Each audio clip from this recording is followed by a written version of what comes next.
Madame, Monsieur, merci d'être sur Télé Africa. Merci de regarder cette émission consacrée à l'an 1 du comité de transition pour la restauration des institutions à la tête du Gabon. Depuis le 30 août 2023, à la faveur de ce coup d'État ou coup de libération mené par des éléments de forces de défense et de sécurité depuis le 30 août 2023, un ensemble de chantiers initiés par Brice Clotaire Oligui Nguema et le comité pour la transition et la restauration des institutions mises en application par le gouvernement de la République, qui est donc dirigé par le Premier ministre chef du gouvernement de transition, Raymond Ndong Sima. Et parmi tous ces chantiers, évidemment, il y a le chantier de la restauration des institutions, mais aussi celui de l'engagement citoyen à la faveur, évidemment, de la moralisation de la vie publique. C'est le thème de l'émission de ce soir. Engagement citoyen et moralisation de la vie publique. Au regard d'un certain nombre de déviations observées depuis plusieurs années maintenant au Gabon sur le front de la lutte politique, une lutte politique qui a vu la présence sur les réseaux sociaux et même parfois sur le terrain de nouveaux acteurs qui sont arrivés sur le landerneau politique pour donner de la voix afin de pouvoir participer à l'œuvre de construction du Gabon. Ça s'est vérifié évidemment lors des dernières années de règne de l'ancien président Ali Bongo Ondimba, où les Gabonais de la diaspora ont été notamment très actifs sur le terrain pour accompagner l'opposition dans cette lutte pour l'alternance au sommet de l'État. Et pour évoquer cette thématique, engagement citoyen et moralisation de la vie publique, je reçois deux invités.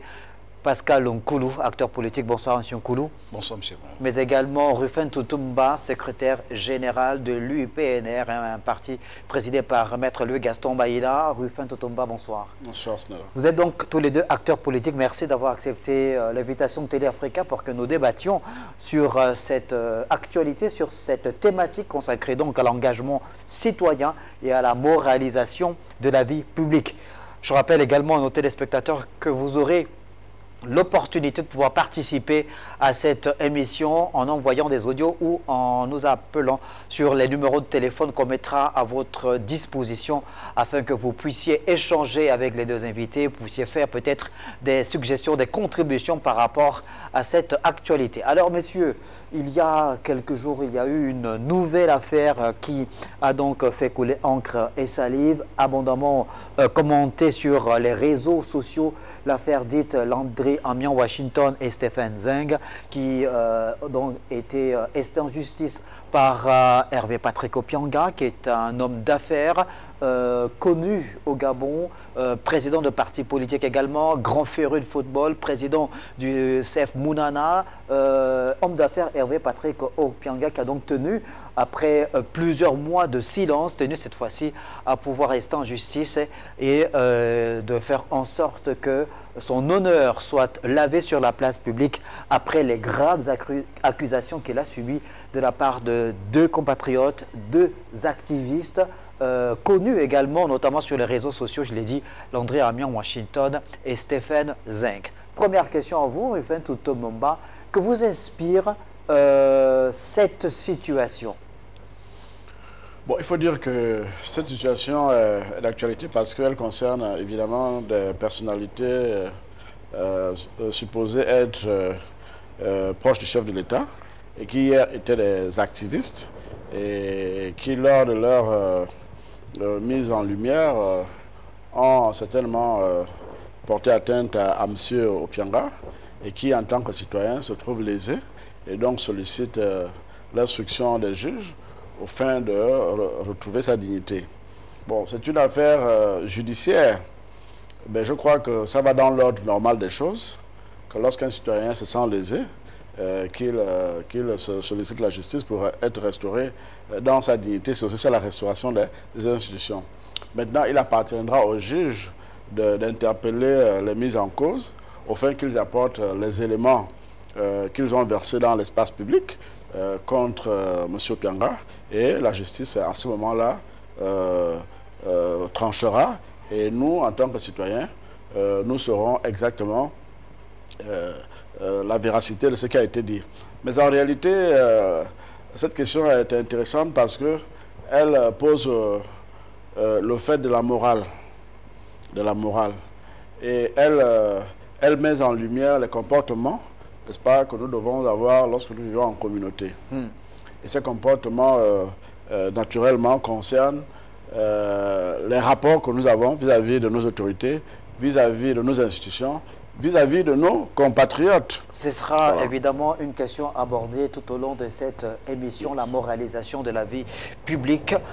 Pascal Nkoulou, on sait évidemment, on a suivi, pour ceux qui suivent l'actualité dans notre pays, que ces deux compatriotes gabonais de la diaspora revenus au pays, notamment après le coup de libération, qui ont participé aussi aux travaux du dialogue national inclusif, on les a vus sur les réseaux sociaux proférer donc certaines, je ne veux pas dire menaces, mais dire des choses à l'endroit d'Hervé Patrick Opianga en des termes parfois peu recommandables. Est-ce qu'aujourd'hui vous trouvez légitime ou comment appréciez-vous la posture prise par Hervé Patrick Opianga par rapport à cette affaire? Bon, il faut commencer par souligner le champ dans lequel ce type d'expressions ont tendance à se développer. Pour regretter que le champ politique, parce que c'est de ça qu'il s'agit, et c'est sur cet espace qu'ils pensent pouvoir s'exprimer. Il faut leur rappeler, et à tous ceux qui aujourd'hui s'investissent dans le champ politique, pour leur dire, l'expression politique est comme toute expression, vous engage. Une fois que vous vous exprimez sur une question quelconque, vous êtes tenu d'assumer vos propos et d'en répondre. Donc, par conséquent, l'expression et le champ politique ne sont pas des espaces ouverts à qui veut, comme il veut, sans tenir compte des conséquences en retour. Ce d'autant plus que quand on est citoyen, c'est bien de se positionner en lanceur d'alerte, mais il faut encore avoir sur soi la capacité à justifier l'utilité publique de l'alerte que vous vous portez garant et des conséquences qui peuvent en découler. Pour revenir à M. Hervé Patrick Opianga, je crois que tout homme qui se sent lésé et qui estime que, surtout lorsque les faits ne sont pas avérés et que l'on utilise pour décrire certaines situations qui devraient avoir à la fois la hauteur exigée, parce que Chirac l'avait déjà dit, toute initiative publique a un besoin d'honneur et de dignité et de noblesse. Donc, vous ne pouvez pas avoir un profil de quelqu'un qui utilise une rhétorique de l'invective, de l'injure, et penser que celui à qui vous vous adressez laissera couler, comme on dit, de l'eau sur les plumes du canard. Non, parce que c'est une opinion. Cette opinion formate une image. Cette image est reprise par les citoyens qui finissent par l'attribuer à celui qui, s'il coule au risque de ne rien dire, tout le monde pensera que ces propos, qui quelquefois sont très difficiles à écouter et à entendre, ça peuvent être vrais. Donc, M. Opianga fait bien, parce qu'il y a un besoin de resituer la vérité, il y a un besoin de remettre dans le contexte ceux qui s'aventurent. Parce que quel que soit le format, n'oublions pas que nous sommes dans une république. Et dans une république, l'expression, c'est-à-dire la parole, doit être contrôlée et contenue.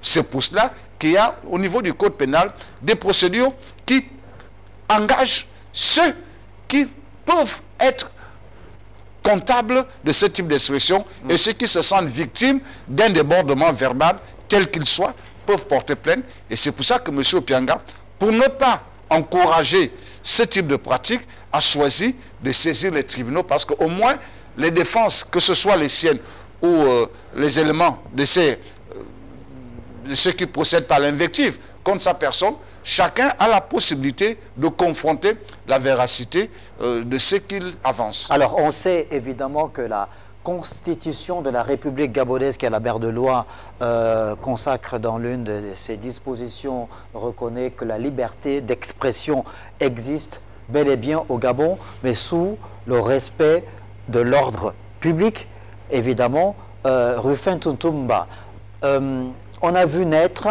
ces dernières années, justement, cette catégorie de Gabonais, notamment ceux de la diaspora, investir, comme l'a dit Pascal Nkoulou, le landorno politique, afin de pouvoir, aux côtés de spécialistes de la question politique, notamment ceux de l'opposition, aux côtés de l'opposition, appelé à la chute de l'ancien régime.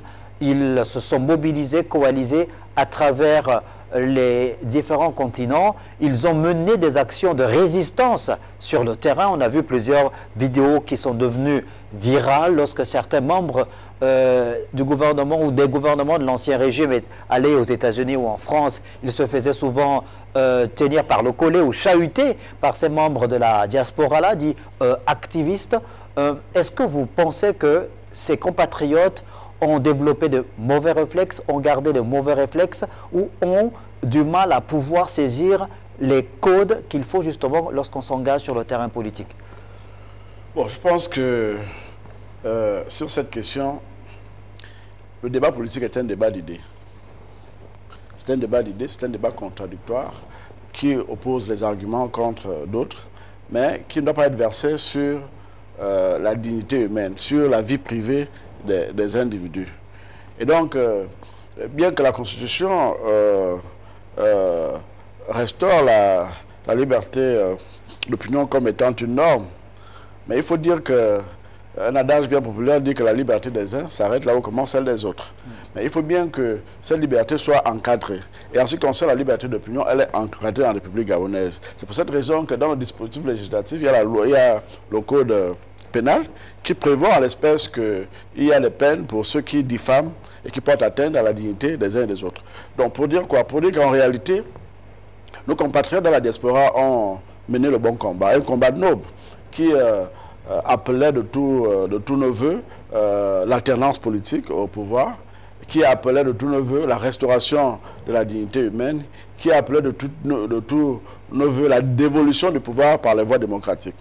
Bon, maintenant, il s'avère seulement que les mécanismes de mise en œuvre et de contestation peuvent être discutés. Et c'est ça qui est aujourd'hui opposé à nos compatriotes qui, dans la lutte qui était la leur, ont seulement versé dans ce qu'on peut appeler la diffamation. La diffamation, pourquoi? Parce qu'aujourd'hui, il y a un compatriote qui se sent lésé et qui porte plainte. Et donc, maintenant, je préfère, à ce propos, penser que nos concitoyens ont les preuves, je l'espère, ont les preuves, et c'est à ce propos que la justice doit être rendue. Elle doit être rendue parce que ça va permettre de réguler le champ politique. Parce qu'on a tendance à faire un procès en sorcellerie à la communauté politique, alors qu'en réalité, il se trouve simplement que l'arène politique a été simplement corrompue par des individus qui ont pensé que là-bas, en politique, on peut tout se permettre et on peut tout faire. Et c'est ça le résultat aujourd'hui. C'est pour cette raison que cette procédure doit être, de mon point de vue, urgente pour permettre de renforcer, n'est-ce pas, les pouvoirs de nos concitoyens. Pascal Nkoulou, alors le combat, l'a rappelé Rufin Totomba, est noble, celui de s'engager aux côtés d'autres compatriotes pour appeler à l'instauration d'une véritable alternance au sommet de l'État. C'était évidemment l'objet de cette mobilisation de la diaspora gabonaise à travers le monde, mais on a observé petit à petit, au fur et à mesure, à des déviations. D'ailleurs, on fait le constat que dans ce lot de lanceurs d'alerte ou d'activistes, les postures ne sont pas toujours les mêmes entre ceux qui ont un discours mieux élaboré, entre ceux qui ont l'injure facile, qui n'ont pas froid aux yeux pour descendre en dessous de la ceinture parfois, en tenant des termes d'une rare grossièreté.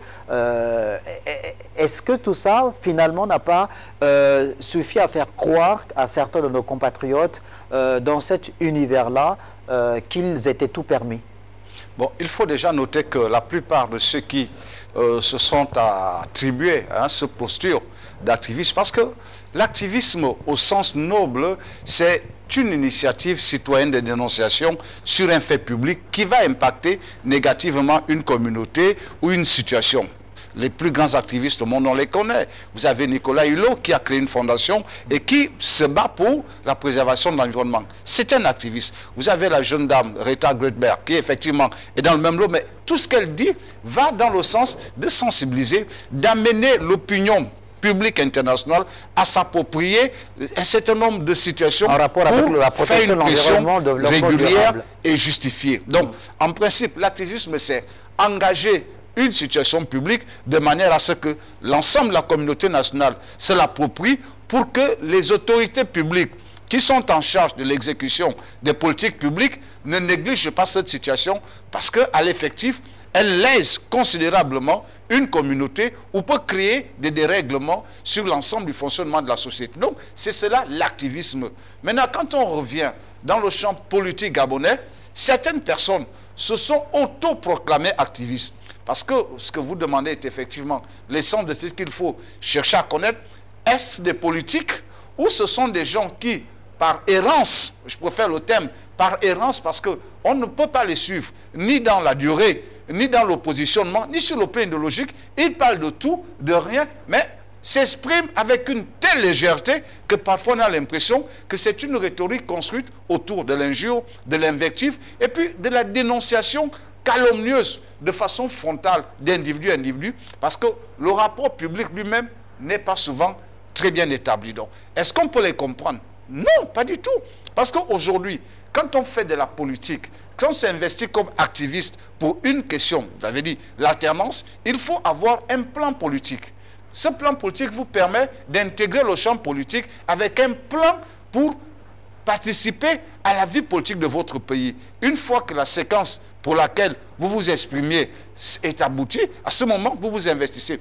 Mais si on prend le cas du Gabon de manière spécifique, au Gabon, nous n'avons pas, parce que vous avez parlé d'une situation qui était humiliante, difficile, où quand les autorités en charge de la vie publique de notre pays se rendent à l'étranger, mais ils sont hués par des Gabonais. Quel est le rapport avec leur ambition politique? Personne ne peut l'établir. Quel est le rapport avec la vie publique de notre pays? Personne ne peut l'établir. Donc aujourd'hui, cette situation est à dénoncer et à condamner. Mais pourquoi est-ce qu'elle persiste? Là aussi, il faut dire que nous avons de très mauvais hommes politiques qui, pour des raisons personnelles, entretiennent ces réseaux, les financent et ne respectent aucune éthique administrative parce qu'ils nourrissent ces gens en donnant des informations, en publiant des dossiers administratifs. Personne ne peut justifier. Alors, ce que vous êtes en train de dire, Pascal Nkoulou, est une brèche dans laquelle je m'engouffrais. On a fait le constat, évidemment, qu'après le retour du multipartisme au Gabon en 1990, il y a eu cette pluralité d'expression qui s'est manifestée à travers la création de plusieurs médias, notamment au niveau de la presse écrite. On a vu la naissance de plusieurs titres dans les kiosques. Et on s'est rendu compte, au fur et à mesure que les années passaient, que les acteurs politiques, les adversaires politiques n'hésitaient pas à financer des articles qui paraissaient dans les différents journaux. On a même accusé, peut-être à tort ou à raison, certains médias, certains journaux d'être les porte-flingues d'X ou Y personnalités politiques. Est-ce qu'aujourd'hui, cette tendance, est-ce qu'on va dire qu'aujourd'hui, les activistes se sont finalement mués en ces porteurs de flingues-là? C'est-à-dire le rôle que jouaient certains médias, la presse écrite dans le passé, et finalement aujourd'hui joué par ces... Non, vous êtes modeste quand vous dites qu'ils se sont mouillés. Enfin, je dis mués. Oui, je dis ça, vous êtes modeste parce que vous utilisez un palliatif qui ne précise pas bien. Ces gens sont des aboyeurs publics. C'est-à-dire c'est comme des chiens enragés tenus en laisse. Parce qu'aujourd'hui, lorsque vous avez à suivre leur évolution, ils partent d'un point à un autre, d'un sujet à un autre, sans véritablement construire l'objet de leur présence publique. De un. De deux, ensuite, les hommes politiques qui les entretiennent le font pourquoi? Ils le font justement pour camoufler leur incompétence la plupart du temps, mais aussi pour brouiller un certain nombre de situations qui publiquement pourraient les conduire à être évincés du gouvernement. Donc du coup, tout paraît comme étant normal, alors qu'aujourd'hui, cette situation entretenue et nourrie, parce que la vérité c'est celle-là, vous avez parlé de journaux, comment peut-on justifier que quelqu'un qui se trouve en France finit par avoir des documents tirés d'un cabinet ministériel sous ses mains? Bon, la dénonciation citoyenne est autorisée, elle est même encouragée. Il faut avoir ses raisons. Si vous êtes un activiste, un lanceur d'alerte de premier plan, vous avez peut-être de relais, vous avez peut-être des réseaux, et dans ce réseau-là, vous pouvez obtenir ce type d'information. Même en journalisme, on dit un journaliste a l'obligation de protéger ses sources. Un journaliste peut être informé par une source qui garde l'anonymat. Donc ça peut être aussi la même chose. C'est pour ça que je dis, ce n'est pas la dénonciation citoyenne qui est condamnable. C'est le protocole, c'est-à-dire le processus observé. Vous êtes journaliste, vous avez un document, vous faites une contre-investigation. Est-ce que ce document n'est pas un faux? Est-ce que ce document ne vise pas à salir M. Nkoulou? Pourquoi est-ce qu'on me le donne? Dans quelle orientation? Vous investissez. Aujourd'hui, la plupart des scandales importants sur l'échelle de la planète ont été dénoncés parce qu'il y a eu à la base une dénonciation citoyenne. Mediapart excelle dans cette approche, mais c'est des professionnels. Ils prennent le temps de faire une sorte de contre-enquête pour ne pas simplement apparaître comme des gens au sensationnel scandaleux. C'est ce que je dénonce. Et ce scandale est entretenu par des politiques qui pensent que plus on est scandaleux, plus on se fait comprendre. Ça, c'est à condamner. Rufin Tutumba, est-ce qu'aujourd'hui, on peut dire sans risque de se tromper que l'engagement citoyen dans notre pays est en train de prendre une mauvaise trajectoire?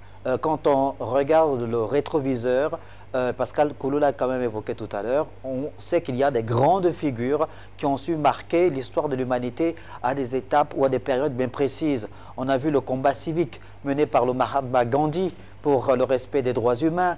On a vu la lutte menée par le pasteur Martin Luther King pour les droits civiques également du peuple noir aux États-Unis d'Amérique. Ça a été des combats nobles et justes. Est-ce qu'aujourd'hui, au Gabon, on peut estimer que l'engagement citoyen est en train de prendre une trajectoire dangereuse? Je dis non, elle ne prend pas une trajectoire dangereuse parce que l'engagement citoyen, c'est la participation des citoyens. Mais est-ce que certaines figures, considérées comme étant des figures de proue, parce que c'est ça le problème, on n'est plus en 1930, on est en 2024, au 21e siècle, où la toute-puissance des réseaux sociaux, des nouvelles technologies de l'information et de la communication. Alors, tout ce qui est dit sur ces réseaux sociaux est viral, c'est-à-dire que ces personnes-là sont des figures suivies, très suivies même, puisque quand on est sur les réseaux sociaux, vous pouvez avoir un compte, comme vous le savez, et avoir des milliers de followers, des millions de followers qui like ce que vous dites, qui adorent et apprécient ce que vous dites. Est-ce qu'il n'y a pas un problème à ce niveau? Mais ce n'est pas ça l'engagement citoyen, c'est ça le problème. C'est pourquoi je disais non. Ce n'est pas ça l'engagement citoyen. L'engagement citoyen vise un objectif vertueux. Qu'est-ce que ça veut dire? Ça veut dire qu'il a pris l'exemple de Nicolas Hulot. Il a fait le combat de l'environnement. Et on a parlé de Gandhi et de Martin Voilà, Luther donc King. ça visait des objectifs vertueux. Mais dès lors qu'on se verse dans la diffamation, dans la calomnie, on n'est plus dans l'engagement citoyen. L'engagement citoyen est encadré par la loi. Les populations, comme l'exemple qu'il prenait tout à l'heure pour les journalistes. Mais les journalistes ont un profil, font des enquêtes.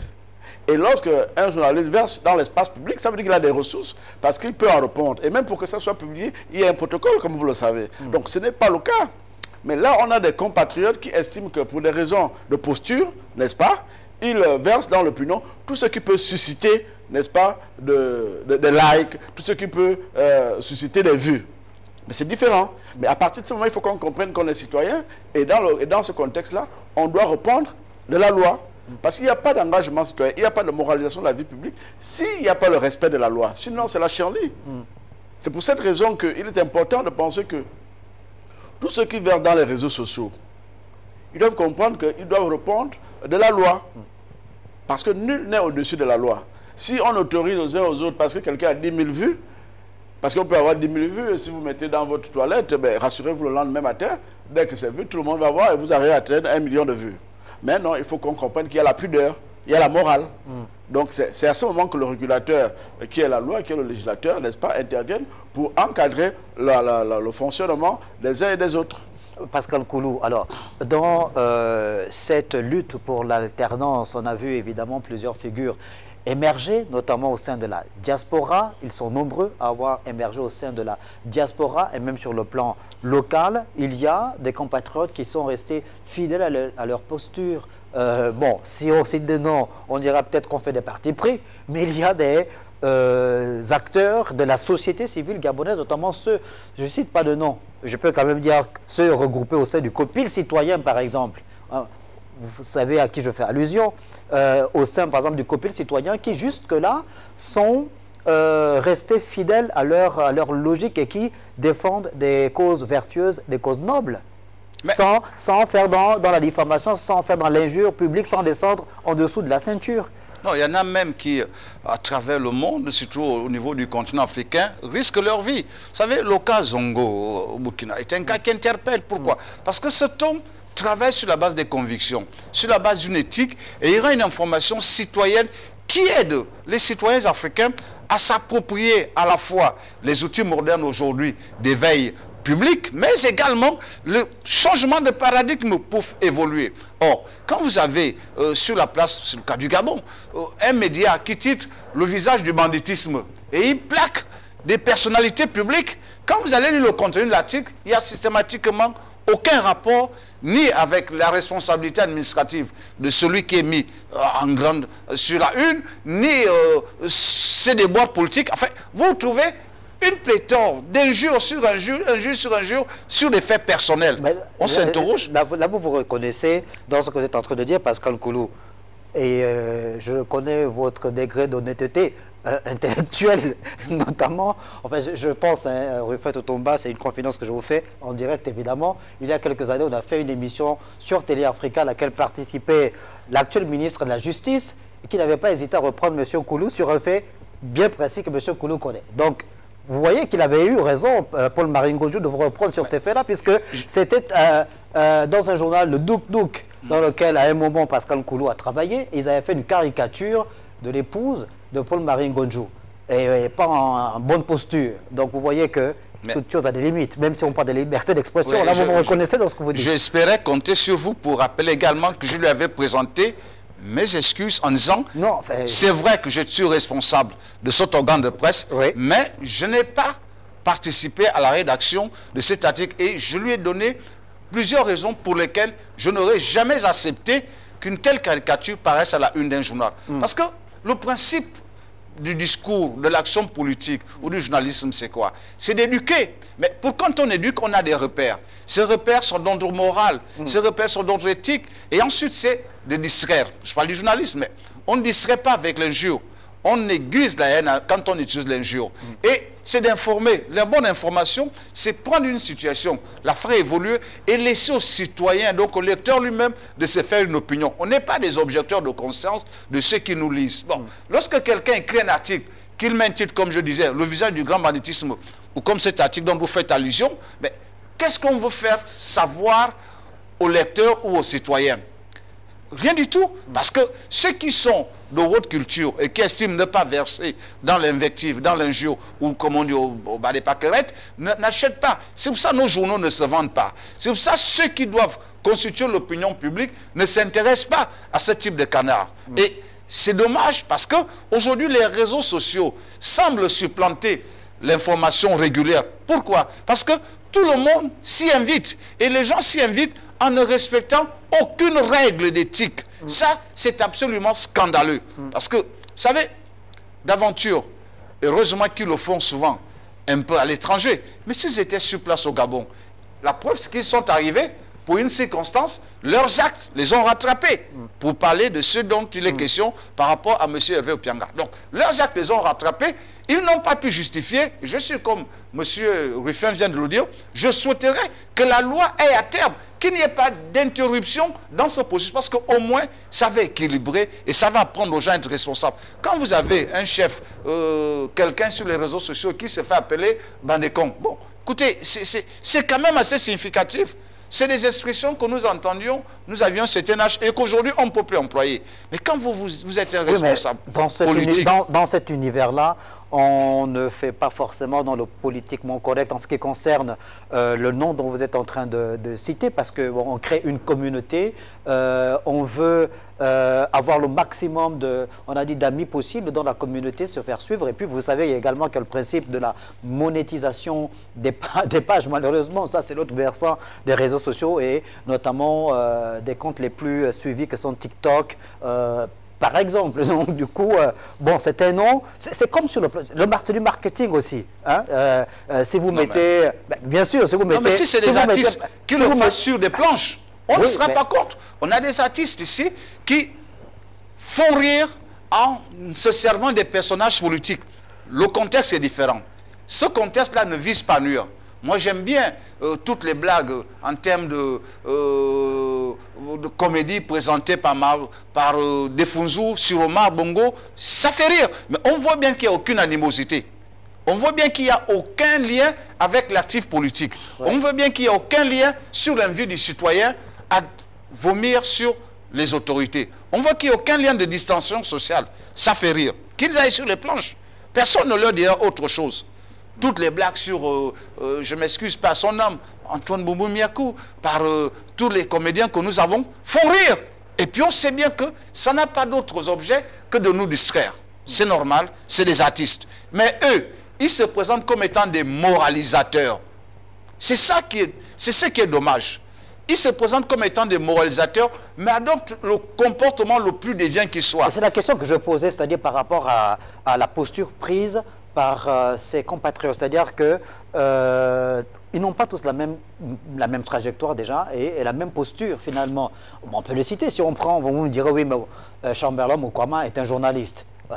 Aujourd'hui, Chamberlain est sur les réseaux sociaux, notamment sur TikTok. Vous avez que lui, bon, il est resté journaliste, il fait un peu le diagnostic de la société gabonaise, du Gabon sur tous ses aspects, sur tous ses plans, et il fournit du contenu fouillé, réfléchi, d'accord. Il va même à la source recouper l'information. Vous prenez Chamberlain, vous prenez l'actuel 4e vice-président, je pense, de l'Assemblée nationale, Geoffroy Fumbula Libeka. Là, il va lancer sa tournée républicaine avec un timing bien élaboré, des thématiques bien précises, des communautés de l'ensemble des forces vives de la nation choisies, d'accord, pour faire son compte-rendu parlementaire. C'est assez original, je trouve, parce que tous les autres députés de la transition n'ont pas fait forcément la même chose comme lui. C'est très intelligent. Bon, on n'est pas là pour distribuer les bons et les mauvais points, mais vous voyez un peu la différence qu'il y a entre ce type de personnes très actives sur les réseaux sociaux et les autres. Le danger, c'est les autres, ceux qui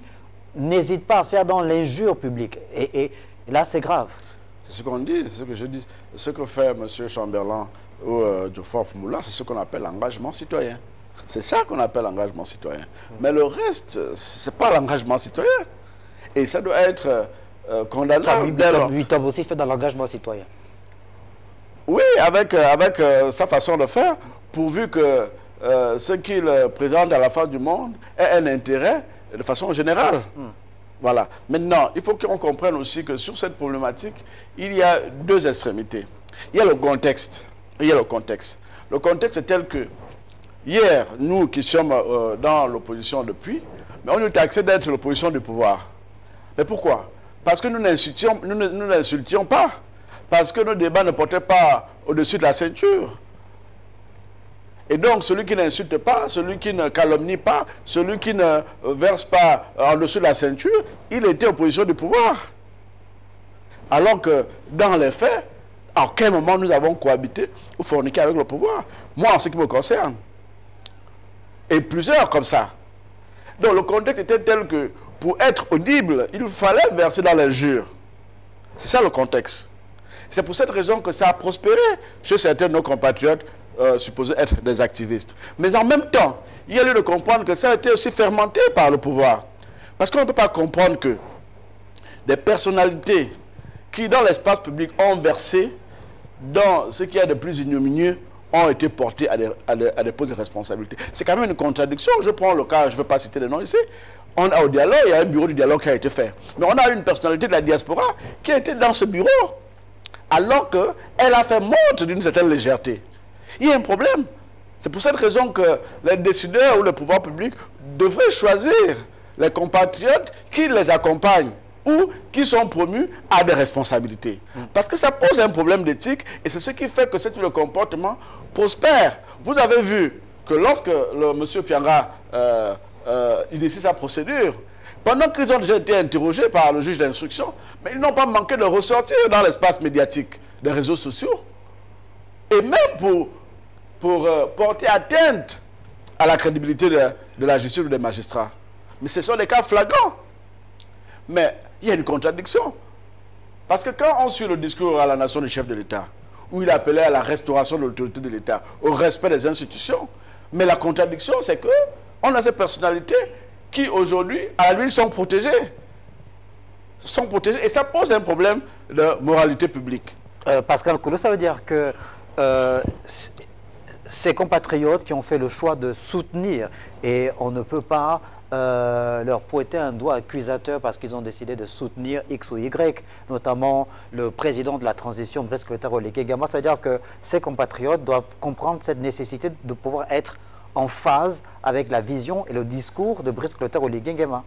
Tout à fait, et c'est véritablement dommage parce que le président de la République, lorsqu'il s'est rendu en France, a reçu ceux qui étaient disponibles pour lui expliquer au président ce pourquoi il avait cette posture de viande. Beaucoup, j'ai écouté, se sont engagés à contribuer à séréniser l'espace politique. Or, véritablement, c'est comme si le fait d'avoir été reçu par le chef de l'État leur donnait de nouveaux galons pour davantage contribuer à rendre distensible le lien social entre les Gabonais. Ce qui est totalement à l'opposé de la volonté du chef de l'État qui vise à rassembler les Gabonais sur l'essentiel. Or, cet essentiel, c'est les valeurs de la République. Ce n'est pas autre chose. Les valeurs de la République, c'est d'abord, avant tout, c'est l'union au travers de la justice. Au travers de l'union, il y a le besoin de respect. Vous ne pouvez pas considérer que les autres peuvent subir vos actes, vos déclarations, sans émotion, sans réaction aucune. C'est même parce que vous dites, bon,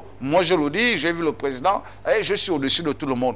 Et ça rejoint ce que disait M. Ruffin. Alors, à quoi a servi votre engagement? Est-ce que vous êtes un acteur politique agissant pour faire entendre une position bien particulière, ou alors vous êtes là simplement un crieur qui utilise des espaces, donc des passerelles de communication modernes pour se donner de la configuration publique? Parce que tout à l'heure, vous avez parlé de M. Mokoignan, Chamberlain. Mais Chamberlain est un journaliste. Donc, il utilise un blog qu'il anime. C'est un blog responsable.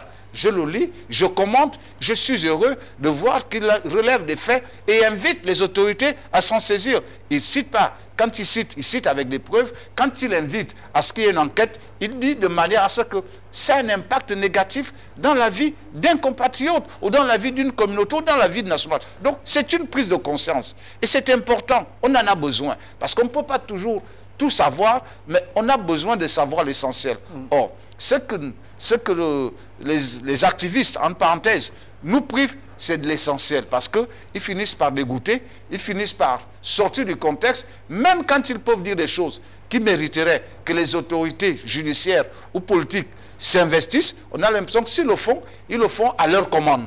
Et ça, c'est ça qui constitue l'élément de destruction, l'élément qui annule leur posture aujourd'hui de lanceur d'alerte.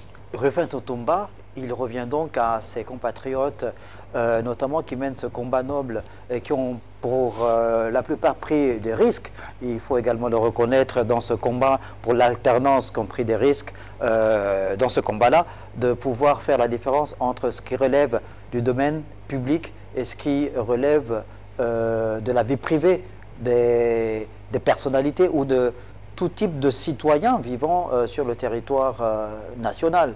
Et naturellement qu'il faut faire le distinguo entre la vie publique et la vie privée, et que les faits qui doivent être versés dans l'espace public doivent être des faits dont on peut vérifier la véracité, pour ne pas me répéter, mais en même temps qui ont pour objectif, n'est-ce pas, de régler un problème social ou de participer à l'atteinte du bien-être collectif. Donc c'est ça l'ensemble des préoccupations qui devraient être versées dans l'espace public. Mais on ne peut pas rentrer dans la vie privée des personnalités au prétexte qu'on est soit politique, soit activiste. Vous avez vu que l'intimité du mariage du président de la République a été violée. Les gens sont venus publier des photos, des images, alors qu'ils n'en avaient pas le droit. Si le président aurait voulu que ça soit visualisé, il a tous les leviers de la communication, il aurait fait en sorte que ça soit vu même dans tout le monde entier. Donc il faut que les gens comprennent qu'on est dans un espace républicain, donc qui est réglementé et qui fixe le citoyen à la loi. Et que personne n'est au-dessus de la loi. Il faut que les gens le comprennent. Mais en même temps aussi que ceux qui ont le levier du pouvoir comprennent qu'il y a intérêt à sécuriser tout le monde. Parce que le chef de l'État ou le Premier ministre ou le maire, mais ce ne sont pas des personnalités qui prennent parti en faveur des leurs. Non, ce sont des personnalités qui sont investies de l'autorité publique et donc qui ont la responsabilité de protéger tous les citoyens. tous les citoyens. Donc, nous suivons cette actualité, pour prendre cet exemple, on suit cette actualité et on se rend compte que, bon, on va simplement regarder l'issue. Ça va nous permettre de savoir quelle est la dimension de la transition. Parce que la transition ne peut être vertueuse que si elle restaure le principe de l'égalité des citoyens. Alors, on a encore un peu de temps qui nous reste pour pouvoir poursuivre le débat. Et à cette étape de l'émission, on peut déjà permettre aux téléspectateurs qui nous regardent nombreux de pouvoir participer de façon interactive avec le plateau en nous envoyant leurs audios ou en appelant, en posant des questions à Pascal Koulou et Rufin Toutoumba qui sont sur le plateau. Peut-être avant un petit rappel pratique du procédé à mettre en relief pour suivre justement ce procédé qui va vous permettre de pouvoir envoyer vos audios ou appeler en direct.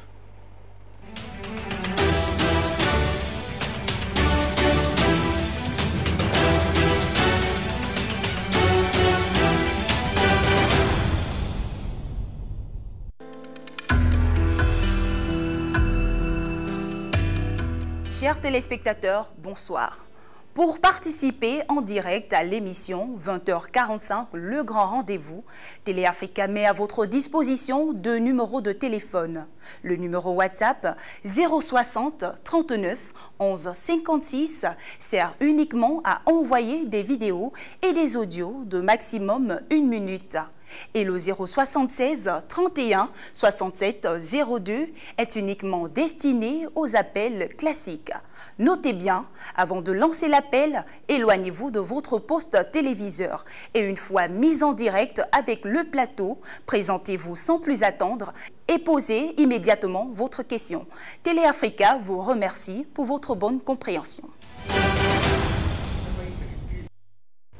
Voilà, c'était donc là le procédé pratique qui vous a été gratuitement, évidemment, donné par Massi Oyono. Alors, on poursuit l'émission en attendant, évidemment, qu'il y ait ces réactions des compatriotes, des téléspectateurs pour participer à l'émission. Pascal Koulou, la moralisation de la vie publique s'impose désormais. On est en train plus ou moins, je ne veux pas dire de faire le procès de certains activistes, mais relever simplement leurs faiblesses, leurs limites. Mais c'est une réalité, celle de la moralisation de la vie publique qui engage ou qui concerne tout le monde. Il y a quelques années, il y a certains acteurs politiques, certains hommes politiques qui ont défrayé la chronique parce qu'il y a eu des sextapes qui se sont retrouvés sur la place publique. Et il y a des hommes politiques de premier plan qui malheureusement sont tombés dans ce piège-là. Donc, les dispositions n'avaient pas été prises par eux pour éviter de tomber dans la nasse de leurs maîtres chanteurs. Donc les hommes politiques aussi, il y a les artistes qui ont une très grande visibilité, beaucoup d'impact sur les populations, qui malheureusement parfois, les artistes, je vais parler des musiciens ou musiciennes, qui parfois ont des attitudes et des comportements limites acceptables sur les réseaux sociaux. Et les activistes. Donc, la moralisation de la vie publique concerne tout le monde. La moralisation de la vie, de manière simple, est exigée et s'impose à nous tous. Vous savez, la moralisation de la vie, c'est tous les actes qui participent à dignifier ce que nous sommes et à respecter l'entourage qui nous cadre, qui nous encadre plutôt. Donc, je ne peux pas sortir de chez moi en sous-vêtements parce que je suis un homme libre. Non, je dois respecter mes voisins, je dois respecter mes enfants, je dois respecter tout le monde. Donc, c'est important. Il en va de même de l'engagement et du discours que je tiens.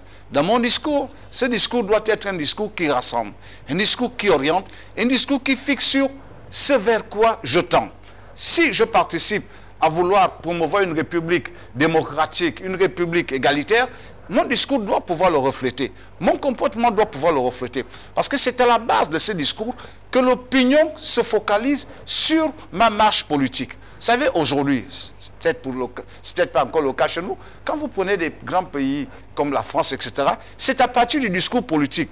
Et si vous avez un discours qui heurte, toute la classe politique condamne ce type d'expression sur l'antisémitisme.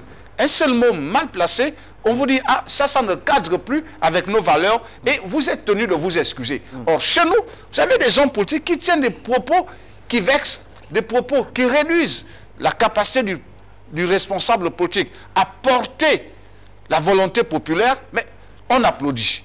Ça se fait même au cours des meetings.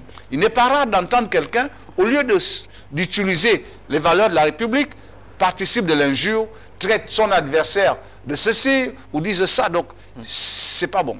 On a un téléspectateur déjà en direct. Bonsoir. Bonsoir, vous êtes en direct? Non. Donc, bonsoir, si vous nous regardez, vous êtes en direct. Bon, apparemment, il n'y est pas. Poursuivez, vous continuez. Donc, ça fait en sorte que le discours politique dans notre pays, comme le disait M. Ruffin, plus vous êtes violent dans vos propos, plus vous sémez la rhétorique de l'invectif, et c'est pour cela que vous entendez aujourd'hui les gens disent « Ah, telle personnalité, lui, il dit la vérité. » Non, il crée des tensions sociales, il crée des conditions de rupture du lien citoyen. Et ce sont ces types de personnes que nous avons eu depuis 90, parce que pour être un bon opposant, il ne fallait pas vous retrouver, même si vous aviez des collègues pédégistes, il ne faut pas, parce que c'est le pouvoir. Oui, vous êtes à l'antenne. Bonsoir. Alors, bonsoir monsieur Ange Pambo, et bonsoir à tout le plateau. Alors, premièrement, j'aimerais vous saluer, vous, Smela Ange Pambo. J'aimerais vous féliciter en tant que Gabonais pour le travail que vous faites. Merci. Et surtout pour l'exigence que vous avez de préserver le débat public sur les télévisions nationales. Ce n'est pas évident. Nous attendons souvent que la population élève son niveau de conscience, et ça ne peut passer que par plus de pédagogie à travers les médias, et chaque Gabonais peut constater vos efforts depuis un certain nombre d'années. Malgré les difficultés de votre chaîne, vous teniez à faire vivre le débat républicain et démocratique avec ce que vous pouvez, ce dont vous dites. Félicitations encore. Merci beaucoup.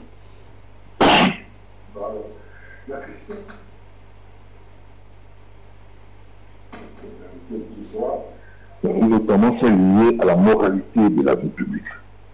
La moralité de la vie publique est fondamentale. On ne peut rien faire sans. Malheureusement, elle doit être associée à l'homme des responsabilités et de la responsabilité des acteurs.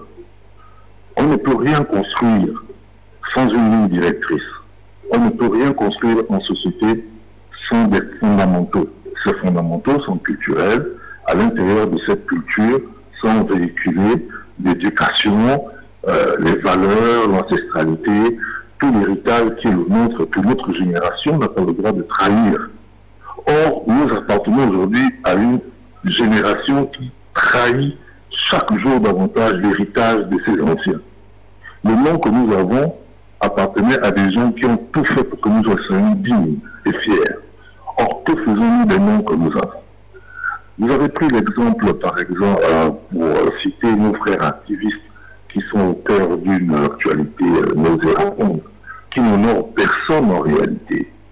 Nous avons vu comment toute la presse, on a envie de dire manipulée, mais je resterai poli, s'est déchaînée sur une personnalité publique gabonaise, notamment hier encore ministre, homme politique, homme d'affaires, il y avait Patrick Otianga. Tout le monde est tombé sur lui. Et qu'est-ce qu'on a évoqué lorsqu'il était au gouvernement? On a évoqué la question de la morale. Mais est-ce que la morale, est-ce qu'elle s'est définie à l'homme des individus ou c'est un fin général inaliénable? Donc c'est une question de fond. J'ai vu que le CTRI dans sa charte, et ça c'est inédit, c'est insolite, le CTRI dans sa charte a évoqué la question de la morale. Et personnellement, je me suis toujours dit, est-ce que ce n'est pas une faute de l'avoir fait? Parce que lorsqu'on veut mener la politique publique, lorsqu'on veut gouverner à l'aune de la morale, ça devient compliqué. Parce que comment évaluer la morale de sorte que tout le monde s'y attelle de la même façon? Parce qu'in la morale, elle peut être prise subjectivement. Chacun peut penser avoir sa propre morale, ses propres critères. Or, en politique, c'est le seul domaine d'activité où, de fond, on pense qu'il n'y a pas de limite, qu'il n'y a pas de règles. Et dans des sociétés comme le nôtre, où la question de la morale est un problème, où la famille est déstructurée, où les écoles, l'université a perdu ses lettres de noblesse, les hommes utilisent le savoir à des fins qui ne sont pas toujours bonnes, qui sont même nauséeuses. Et je vois l'effort de nos invités ce soir d'essayer d'emmener le débat encore plus haut, grâce à vous d'ailleurs, pour interpeller les uns les autres, pour dire qu'il y a une éthique. Un individu doit avoir une éthique. Une société doit avoir une éthique. Aucune société ne vogue à volo. Ça n'existe pas. Que vous soyez aux États-Unis, que vous soyez dans le monde occidental, dont l'Occident se fonde autour de tout ce que Platon et de l'hellénisme, que vous soyez dans le monde asiatique, et notamment la Chine, dont toute la logique sociétale se fonde sur ce qu'aura produit Confucius, l'Afrique aussi a des valeurs qui lui sont propres. Et nous avons le devoir aujourd'hui de nous élever. Encore plus, le Gabon, dans une transition comme celle que nous vivons actuellement, qui est un défi historique majeur. Majeur. Vous avez sur ce plateau un monsieur comme Nkolo, Pascal Nkolo. Je ne suis pas toujours d'accord avec ses positions. Je l'ai vu se tenir pour un cas ou pour un autre. Mais ce que je respecte chez cet homme, par exemple, c'est sa posture d'intellectuel. Est-ce qu'on peut le dire pour un politique? Peut-être je dis une bêtise, mais j'ai envie de dire sa posture d'intellectuel. Il fait cet effort. Pourquoi? Parce qu'aujourd'hui, il peut être dans un cas où il sent que ses convictions sont en accord avec ce qui est fait. Et puis demain, on peut être surpris de le voir tenir une autre position, mais avec une rigueur intellectuelle qui fait que difficilement, vous aurez du mal à baisser son niveau de discours ou bien de ses arguments.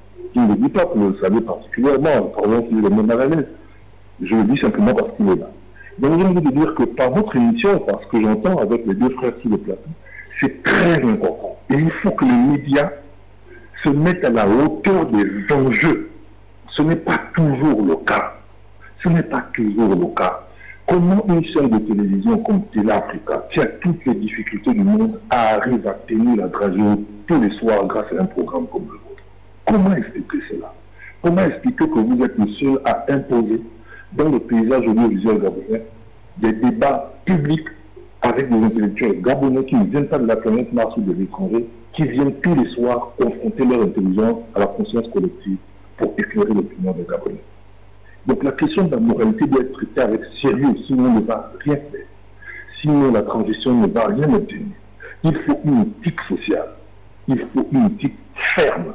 Et ça passe par un effort de pédagogie qui peut passer par l'école, mais aujourd'hui par le vecteur de masse, les médias. Et c'est en cela, pardonnez si j'étais un peu long, que je renouvelle à Télé Africa, malgré ces difficultés, ce titre de héros de la liberté et de la démocratie que vous portez, mais surtout à la Ange Mambo pour cet effort de pédagogie que vous ne cessez de mener depuis des années. Et ça j'espère qu'un jour, on vous le rendra, que la Bible vous le rendra et que cette nation même vous le rendra. Et félicitations encore à mes frères, c'est pas facile d'être présent tous les soirs pour partager, pour ouvrir son intelligence à l'opinion nationale. La critique est aisée, mais l'art est difficile. Merci encore et merci. Merci beaucoup pour ces mots d'encouragement à l'endroit de Télé Africa, évidemment. Merci beaucoup. Merci aussi pour la qualité justement de cette intervention, cette contribution importante.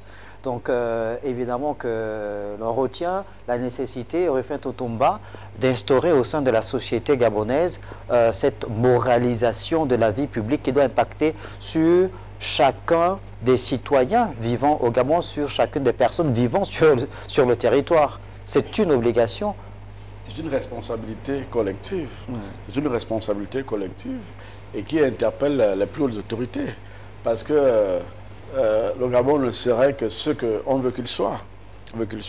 Et donc, à juste titre, le gouvernement, par le touchement du président de la République, doit mettre en œuvre des politiques publiques, n'est-ce pas, qui restaurent et qui mettent l'homme au centre de toute gouvernance. Et à ce titre-là, il faut, je ne cesserai la Shabbat de le répéter, il faut que la justice joue son rôle. Parce que c'est la justice qui est l'intermédiaire entre les citoyens, le rapport entre les citoyens, entre eux. Oui, mais est-ce que la question ne peut pas être réglée en amont?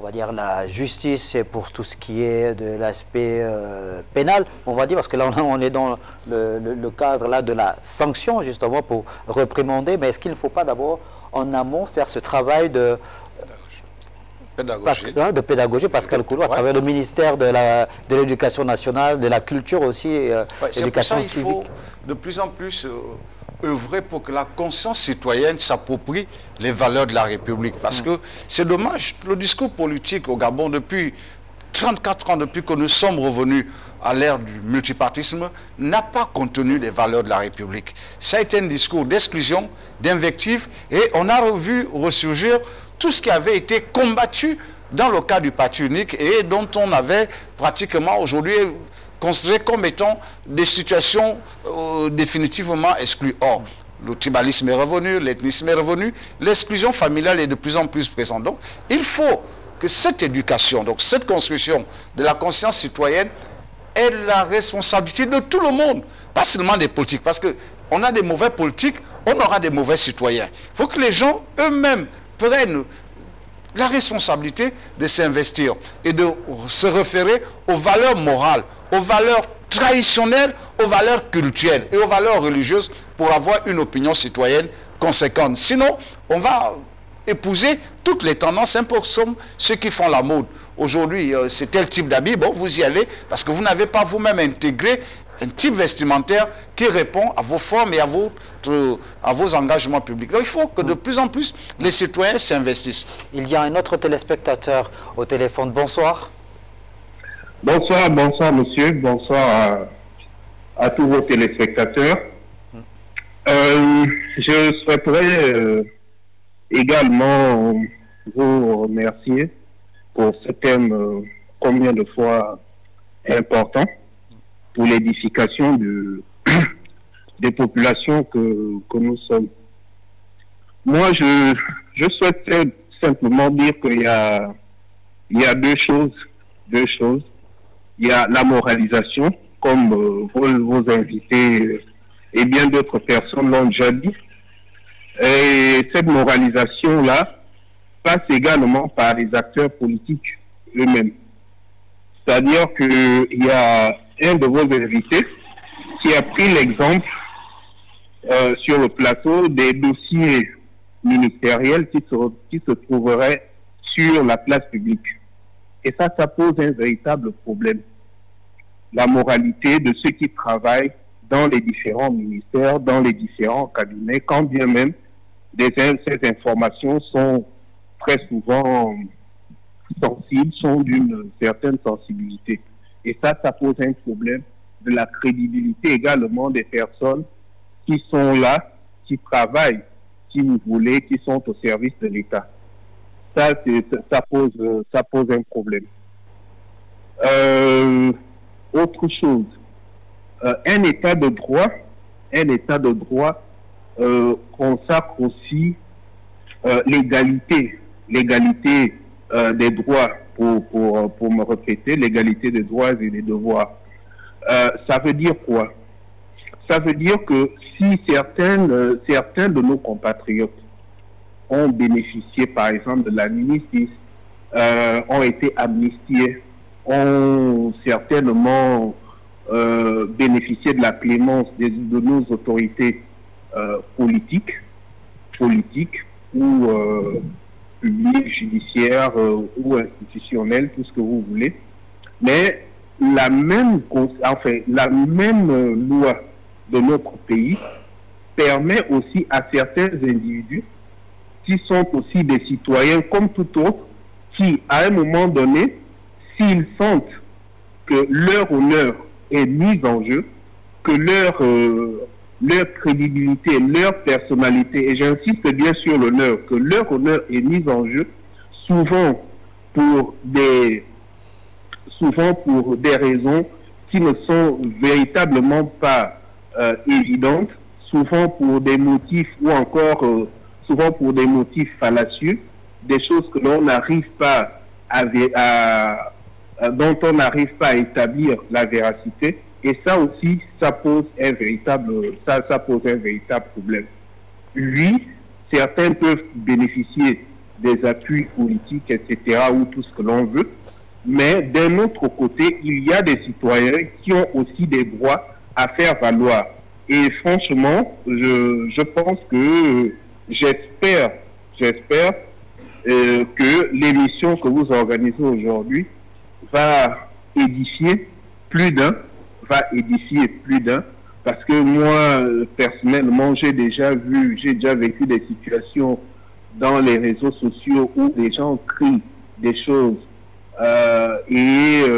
plus tard, quand on vérifie, on se rend compte que c'est pure et simplement de la manipulation, que toutes ces choses qui sont dites dans les réseaux sociaux sont très loin de la vérité, et ça nous pose véritablement un problème ça pose le problème de la crédibilité de tout l'écosystème politique de notre pays et de ces différents acteurs, quand des acteurs, et ça aussi, ça pose la crédibilité de tout le monde, parce que quand on a des acteurs qui, soi-disant, doivent faire jaillir la vérité et que derrière, on se rend compte qu'en fait, ce sont des personnes manipulées qui n'ont aucune crédibilité, que ce sont des personnes qui ont été envoyées comme ça au devant de la scène pour dire certaines choses au nom des sources tapis dans l'ombre qui veulent simplement jeter l'opprobre sur X ou Y. Je pense que ce n'est pas tout à fait sain pour notre démocratie. Voilà là ma petite contribution. Merci encore. Merci beaucoup. Merci, c'est nous qui vous disons merci pour tout l'intérêt que vous accordez évidemment à ce rendez-vous.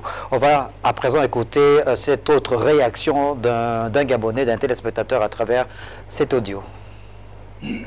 Bonsoir, monsieur Snella Ange Ambo. Kevin Salomon, un observateur de la chose politique et de la société civile. Je voudrais donner ma modeste contribution par rapport à l'émission en direct. Je pense en réalité que le problème de moralité qui s'est plus ou moins généralisé et qui s'est injecté désormais dans notre ADN de façon très subtile et prononcée est dû au fait que, et je veux le dire comme ça, les réseaux sociaux ont pris une trop grande part dans nos façons d'être, dans nos façons de fonctionner, dans nos façons de réfléchir, dans nos façons même d'entretenir les relations avec nos proches, nos amis, nos collègues. On ne le remarque peut-être pas, mais aujourd'hui, on filme tout, on dit tout, on commente tout sur les réseaux sociaux. Et beaucoup, malheureusement, ne mesurent pas la portée de leurs propos, parce que cela peut avoir des effets pervers. On ne le mesure tellement pas, au point où, aujourd'hui, on ne sait plus faire les distinguos entre ce qui est chose publique, ce qui est de la discrétion, c'est-à-dire ce qui est de l'intimité d'un individu, au point où ça touche même jusqu'aux plus hautes autorités de l'État, en tête desquelles le président de la transition, Brice Clotaire Oligui. Moi, je suis souvent un peu offusqué de voir des publications, des photos, des images, et on fait même des morceaux choisis, histoire de discréditer, je vais y arriver, de discréditer un peu, décorner même son image et même l'image de certains membres du gouvernement.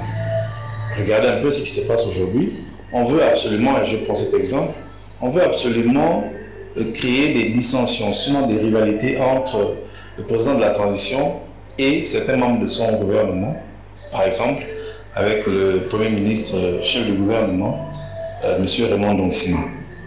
On fait des montages, on prend des coupures de journaux, on alimente des colonnes pour montrer que le torchon brûle entre eux. C'est un exemple que je prends, alors que la réalité elle est tout autre. J'ai envie de terminer en disant ceci. Il faut fondamentalement revoir nos façons de fonctionner, surtout d'utiliser les réseaux sociaux.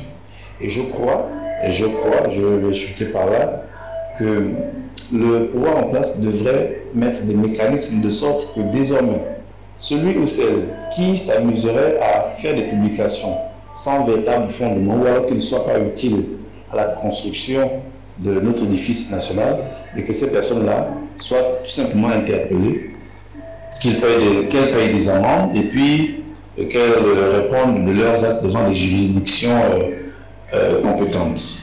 Voilà pour l'instant la modeste contribution que je voulais apporter. Je pourrais peut-être rebondir à souhait. Bonne soirée à vous et encore félicitations pour vos initiatives et au plateau qui est très bien alimenté. Merci beaucoup. Merci beaucoup pour votre participation à cette émission. Rufin Tutumba, alors on sait évidemment qu'il y a ce processus de restauration du Gabon dans toute sa diversité, dans tous les différents secteurs d'activité, encore plus en ce qui concerne l'aspect judiciaire évidemment, l'institution qu'est la justice gabonaise. Le président de la République, Brice Clotaire Oligui Nguema, lors de sa tournée républicaine à l'étape de la province de l'Estuaire à Congo, je pense, a clairement signifié qu'il fallait que chaque Gabonais soit en phase avec la loi. La loi est dure, mais c'est la loi, c'est bien ça. Donc il appelle chacun de ses compatriotes à pouvoir se responsabiliser vis-à-vis et être, on va dire, correct. Et de savoir qu'il y a une forme d'épée de Damoclès qui trône sur la tête de chacun. Effectivement, la justice, c'est l'arbitre de la société. C'est la justice qui régule nos comportements. Parce que lorsque la justice est efficace, en ce moment, on interpelle d'autres leviers pour fermenter nos comportements. Donc le levier de l'éducation, le levier de l'éducation populaire, de l'éducation civique et des politiques publiques qui sont mises en œuvre, n'est-ce pas, participent à l'élaboration d'une formalisation d'un profil de citoyen. Parce qu'en réalité, il s'agit de se poser la question, c'est quoi le Gabonais? Quel est le profil du Gabonais? Quand on voit un Gabonais, il se définit à travers quoi? C'est ça qu'on appelle le profil de citoyen. Et ce profil-là ne peut être implémenté que quand il y a une vision au sommet de l'État. C'est pour cette raison que le chef de l'État interpelle et rappelle à tout le monde que nous avons un rapport à la loi et que personne ne va se cacher sous son couvert, n'est-ce pas, lorsqu'il devra répondre de la loi. Mais en même temps, il y a lieu de dire que la moralisation dont on parle, n'est-ce pas, la moralisation dont on parle, n'est-ce pas, interpelle aussi les chefs de famille que nous sommes. Vous allez revenir sur votre propos, Rufin Tutumba. On a un téléspectateur en ligne. Bonsoir. Bonsoir.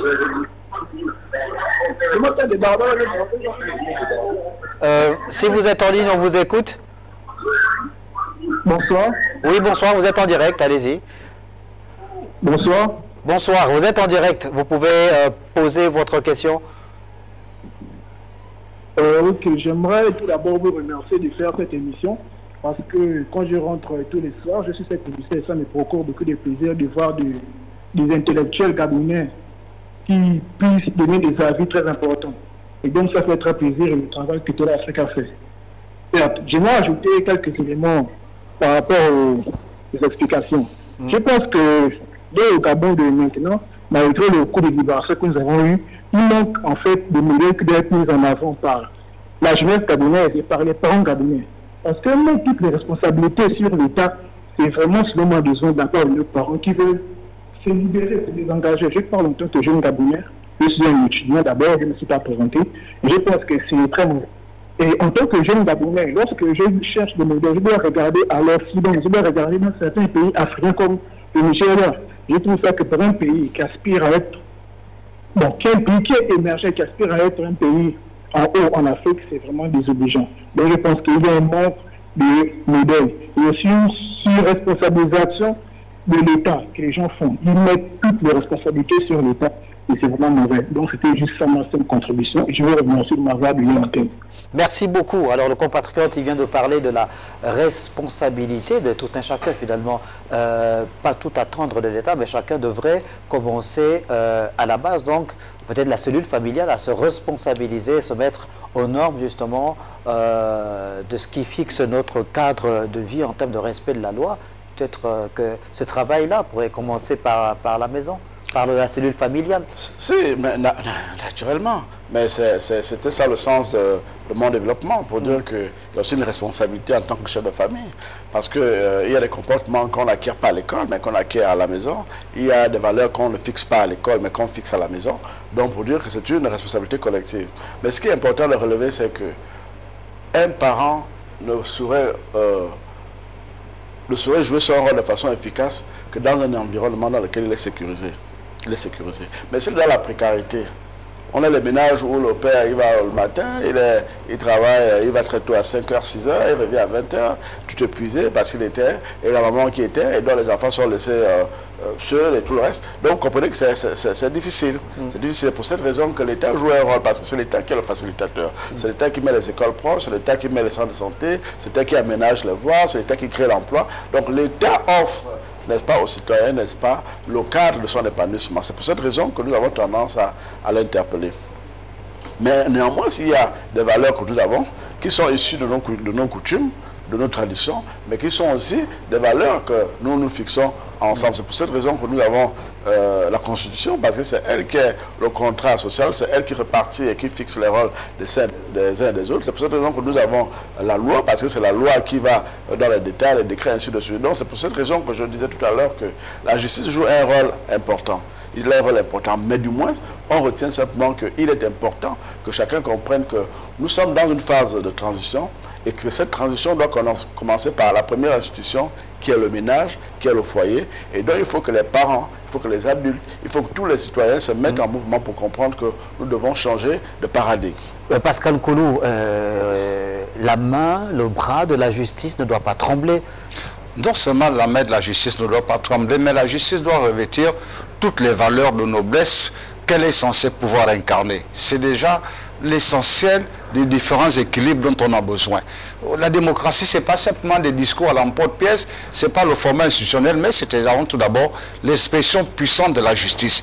Une justice indépendante, une justice efficace, une justice transparente. Parce qu'aujourd'hui, on a des faits qui se signalent, et puis après l'annonce, on ne sait plus où on en est, et puis les mêmes situations se reposent, et on vit donc un éternel recommencement avec une justice. Quelquefois, on peut penser qu'elle aux autres, mais c'est peut-être aussi l'attitude, le comportement de ceux qui sont en charge d'assurer cette dynamique au niveau donc des équilibres qui entre le citoyen et tout autre rapport avec d'autres citoyens, entre le citoyen et l'État. C'est important qu'il y ait donc cette responsabilité, c'est-à-dire cette prise de conscience des magistrats, que c'est à eux d'impulser aujourd'hui, à la limite même, je suis en train de dire, la restauration de nos institutions. Parce que ce que les Gabonais attendent, ce que les Gabonais espèrent, ce n'est pas tellement qu'on ait dans la Constitution beaucoup d'éléments, c'est de voir que lorsque quelqu'un a commis un délit, cette personne est sanctionnée proportionnellement à l'acte commis.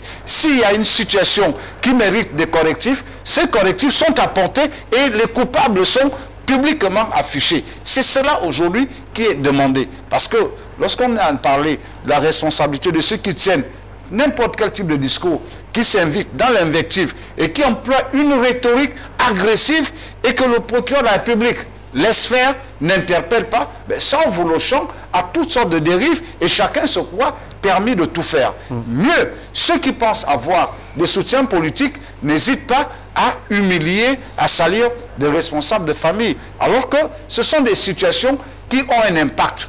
Vous savez, M.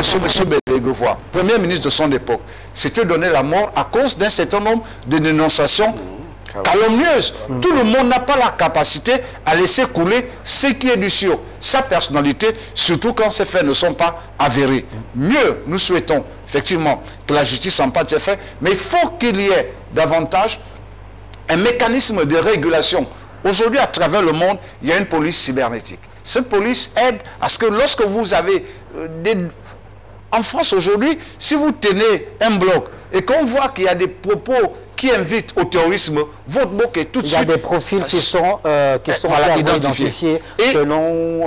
les gens sont interpellés. Évidemment, au Gabon, on a l'impression qu'on encourage les gens à dire n'importe quoi et à faire n'importe quoi. Moi, je suis de ceux qui encouragent la dénonciation citoyenne qui est liée à un fait public pour rendre la communauté plus dynamique et plus solidaire. Parce que la moralisation, c'est quoi? C'est des valeurs de respect. Considérer que tout le monde a droit à des conditions de dignité. C'est des valeurs d'humilité. Ne pas se dire que ce que je dis est forcément vrai. Et ensuite, c'est des rapports de service. C'est des valeurs de service. Ce que je fais, c'est pour servir. Ce n'est pas pour créer de la discorde. C'est pour amener une meilleure harmonisation. Enfin, contribuer à ce qu'il y ait de l'harmonie dans notre société. À ce que les gens savent que ma liberté s'arrête où celle de l'autre commence. Alors, à ce moment, on aura cette dynamique que nous voulons tous. Et notre souhait, c'est effectivement que que ce soit au cours de cette phase de transition que l'on doit voir émerger le Gabonais nouveau, comme le président l'a souhaité, mais le Gabonais nouveau avec des véritables valeurs, comme eux-mêmes ils le citent souvent, c'est enfin notre essor vers la félicité. Non, avant notre essor vers la félicité, il y a uni dans la concorde et la fraternité. Où est l'union? Où est la concorde? Où est la fraternité? Voilà les valeurs de base. Et puis c'est, lorsque ces valeurs de base sont appréhendées, assimilées, vécues, entretenues et promues par des citoyens, qu'on arrive à l'essor vers la félicité. Donc, il faut remettre la responsabilité citoyenne à la base pour que les gens sachent exactement être Gabonais aujourd'hui, ça représente quoi? Quelle est notre identité spécifique lorsqu'on parle des communautés africaines? Le Gabonais, c'est quoi sa valeur première? Comme on dit, des Burkinabés qui sont des hommes intègres. Ouais. Mais écoutez, il n'y a qu'à voir comment on nous traite dans les médias amis. Hein? Aujourd'hui, quand vous écoutez les médias camerounais parler du Gabonais, chez nous, tout est autorisé, tout est permis, il n'y a pas de repère, il n'y a pas de morale. Pourquoi? Parce que ceux qui portent, qui se sont donné la responsabilité justement de porter la parole sur différents canaux, n'affichent pas des retenues. Parce qu'il y a eu à un moment donné de l'histoire de la République gabonaise une forme de démission de l'État aussi qui a été constatée, et que là on est dans un processus de restauration. C'est votre conclusion, Pascal? Oui, oui, non. C'est vrai qu'aujourd'hui, le champ politique de notre pays est totalement vidé de la substance citoyenne qui devrait le nourrir. Moi, je suis de ceux qui disent que sortons de cette approche politique qui consiste à être des permanents militants. Soyons des partisans politiques pour avoir la capacité à rejeter des propositions, même quand elles viennent de nos leaders, quand elles viennent de nos soutiens, ayons l'esprit critique pour enfin avoir une identité politique qui soit propre à la façon dont nous avons d'agir. Faire asseoir la démocratie participative. Rufin Tutumba, votre conclusion pour mettre un terme à cette émission? Moi, je pense que nous sortions d'une situation où nous étions plus des sujets, mais nous étions des esclaves. C'est pour cette raison que la question sur la moralisation de la vie publique se pose, parce que le Gabonais s'est retrouvé chosifié à travers nos gouvernants, il faut le dire, c'est la vérité, où nous avons vu les fonctions souveraines, les fonctions importantes être maires des expatriés, être maires des personnalités venues en culotte et qui sont retournées en jet privé, pour dire quoi? Pour dire qu'en réalité, c'est le gouvernant, c'est l'exécutif qui a chosifié le Gabonais. Mais maintenant, au stade de la transition, nous sommes dans la restauration de notre dignité, de nos valeurs. Nous attendons simplement que la transition soit vertueuse et que les plus hautes autorités se saisissent de la justice comme étant l'un des leviers forts pour, n'est-ce pas, fixer chaque citoyen à la justice, mais en même temps qu'il instrumentalise un certain nombre de vecteurs, comme celui de l'éducation à la citoyenneté, comme celui de l'éducation populaire, n'est-ce pas, pour amener les Gabonais à argenter un certain nombre de comportements sur lesquels nous pouvons, à terme, n'est-ce pas, fixer un profil propre à chaque Gabonais. C'est le sens de ma conclusion. Merci Rufin Tutumba, secrétaire général de l'UPNR. Merci également à vous, Pascal Nkoulou, acteur politique. Merci d'être passé sur le plateau de cette émission 20h45, le grand rendez-vous, afin de pouvoir débattre sur ces sujets qui font l'actualité en rapport avec l'engagement citoyen, mais aussi la moralisation de la vie publique.